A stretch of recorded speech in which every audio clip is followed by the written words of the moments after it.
I have made over $32,000 in a single month in take-home commissions, closing deals from my laptop over Zoom as a remote high-ticket closer. If I had to start all over again in 2026, here is exactly what I do. My name is Peter. You probably already know me, but I am a remote high-ticket closer, and I am going to be going into initially a bit of my journey, but how I would restart and go all over again if I had to in 2026.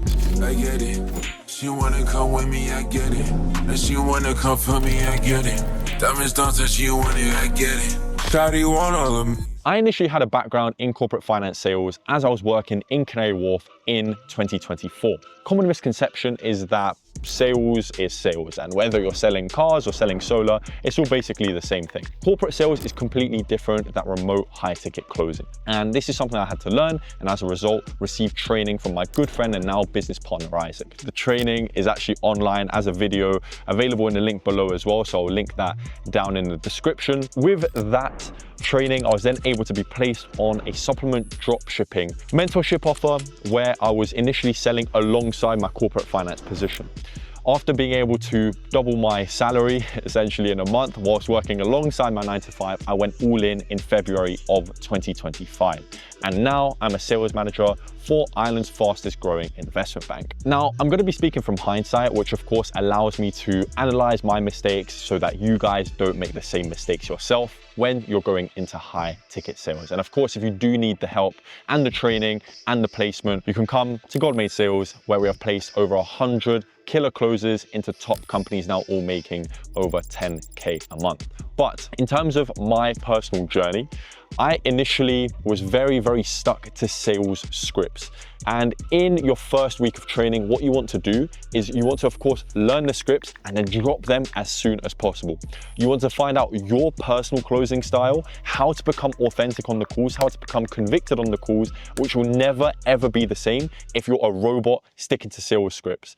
If offer owners needed robots and they could just hire anyone who could read off a script, they wouldn't need you and they wouldn't pay you the healthy commissions that they do, because you need to, of course, not stick to the script. And you need to drop the script as soon as possible to be as convicted and sell as well as possible. Now, me personally, something I'd recommend is doing the 16 personalities test, which essentially gives you an answer of what type of personality you have. I'm personally an ENTJ-A, which allows me to be quite charismatic on the calls.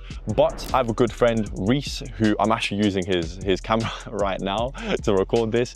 He is more of a reserved character, and as a result, in his sales calls, his approach is going to be completely different than mine, because his strengths lie in maybe more emotional areas compared to the charisma areas where I may have stronger strengths. Now, the second most important thing, once you do the training, once you go over your scripts and finally lose the scripts so you're not sticking to them, is being placed immediately.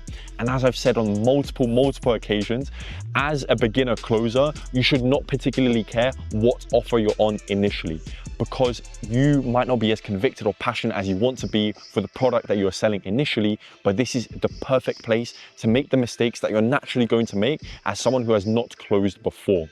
I initially was closing on a supplement dropshipping offer, which, as I mentioned on multiple occasions, I was not convicted in and I wasn't very passionate about, simply because it's just not something that particularly interests me. But I was able to make the mistakes that you would not want to make on an offer that you're actually passionate about, which would end up in you losing your role. I was then able to transition into an investment banking mentorship offer and being a sales manager in a capital advisory firm, where now I can utilize and look back on the mistakes that I made back then and not make them now. Now, the reason, again, I'd say that placement is so important is because you learn by doing, not by watching. You have a theory test when you're driving and you have a practical test when you're driving. When you do your theory, you don't get let on the road straight away. You need to do your practical test as well. And this is exactly why at God Made Sales as well, once you complete your training, we place you within a week of the completion of your training onto a top role. Now, once you're actually on an offer, you're taking calls, ideally closing them as well, you want to do call anatomy reports. And what I particularly mean by that is go back to your call recordings, whether you use Fathom or Fireflies or whatever software, and look back, rewatch every part of the call, the discovery, the pitch, and the objection handling. Because in your head, you may have thought, oh, I was amazing there, I presented it so well, and they still told me it wasn't valuable. But trust me, when you rewatch yourself, it's completely different, and how you come across is completely different than what you perceive in your head on the actual call. As a result of that, the only real way to see how you come across to the prospect is by rewatching every single sales call. If you're super busy and you end up offer stacking on 3 offers, of course you're not going to be able to rewatch every single sales call. That's why ideally you pick out and select the exact ones where you thought, okay, I'm a bit confused as to why the prospect was actually confused there. Go and rewatch 1 from each offer a day maybe, or 1 from each problem you had on every single offer. So a specific objection that you weren't able to handle, or a specific part of the pitch which you may be struggling on. And now finally, never ever get complacent on the offer that you are on. You may like the team, you may like the offer owner, but if they're not packing your calendar with calls, what are you realistically doing there? You don't want to have a glass ceiling on your earnings, on your commissions, on your sales potential. As a result, offer strategically and choose the offers you're on very strategically. What I particularly mean by this is, as a good closer, you will naturally attract great offers. I actually personally have never gone out and applied to any sales offers simply because they all come to me. Now that might sound a bit arrogant, or it might sound, too easy to be true, but trust me, I got a call from a very, very talented entrepreneur to become his sales manager for his capital advisory firm in Ireland. Like I said, never actually applied to a role, and I've been attracting top roles, making me over $32,000 a month. So never stay on an offer that isn't good. Obviously, at that point, you will have to outreach, you will have to try and be very proactive in finding top offers. But a lot of the time, opportunities will come to you if you're surrounded by the right people and you're actually a good closer. So guys, those are some of the things that I would personally do if I was restarting high ticket sales in 2026. Of course, the landscape is a bit different than when I was starting roughly 15, 16 months ago.